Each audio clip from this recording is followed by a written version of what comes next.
We're still tracking the fallout of the Russian rebellion. Quite a story, that one. This weekend, Putin was on the edge of his seat. His country was dealing with a mutiny.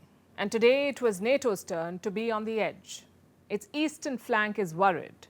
That's because of the presence of this man, Wagner chief Prigozhin. He's now in Belarus, and so are some of his Wagner forces.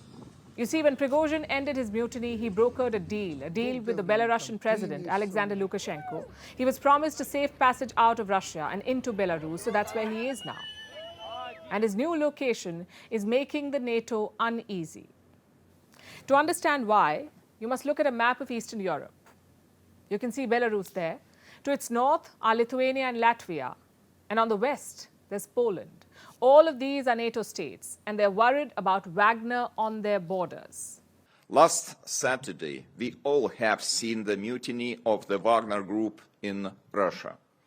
If Wagner deploys its serial killers in Belarus, all neighboring countries face even greater danger of instability. Under such circumstances, deterrence and forward defense is a top priority. We heard those questions of ladies and gentlemen here about the Wagner's group in Belarus and the presence of Mr. Prigozhin in Belarus. In my opinion, this is really serious and very concerning problem, and we have discussed, and we have to make some decisions, very strong decision. It, in my opinion, requires a very, very, very tough answer of NATO. Those were the presidents of Lithuania and Poland. They say Wagner troops in Belarus spell trouble. They're worried about instability spilling over. So what is the NATO doing about it? Well, nothing yet, but it says its guards are up. I think it's too early to make any final conclusions on the long-term consequences, including for NATO.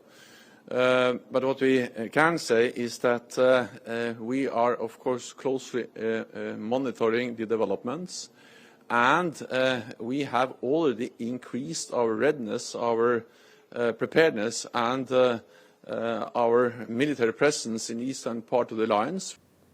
That was the NATO Secretary General. He says the alliance is ready for any threat. But what is the threat, and how serious? Yes, the Wagner chief is in Belarus with some of his fighters, but as of now, they're most likely figuring out their own future, not planning an attack on Eastern Europe. You see, there's a lot of uncertainty, question marks on what will become of this mercenary group. They challenged Putin's power. Will he forget and forgive? Also, what happens to Wagner's global operations? This is a private army, as you would know. It has long been seen as an extension of Moscow's influence. It has operations in multiple countries: Syria, Libya, Mali, Central African Republic, Sudan. So clearly a large presence in West Asia and Africa, a presence that depends heavily on Moscow. Wagner benefits from the Russian government. Will they continue to work and fight for Russia? Will they continue their operations in all of these countries? As of now, the Kremlin says it will be business as usual. But for how long? How can a private army that challenged Russia continue to fight for Russia and be based in Belarus? I guess all of them are still trying to figure out how this works and what is the future. Wagner and Russia both need each other. Wagner depends on Moscow for arms and aid, and Moscow depends on it for influence, to keep a grip on troubled regions and to counter Western influence. So it's a fragile but important relationship. Putin cannot send Russian soldiers to Africa. He cannot replace the Wagner troops, at least not immediately. So for the foreseeable future, the troops may remain in West Asia and Africa. But does that mean that Prigozhin is forgiven? Before we try to answer that, listen to this soundbite. This is from an old interview of President Vladimir Putin. Вы умеете прощать? Да. Но не все. А что невозможно простить? Предательство.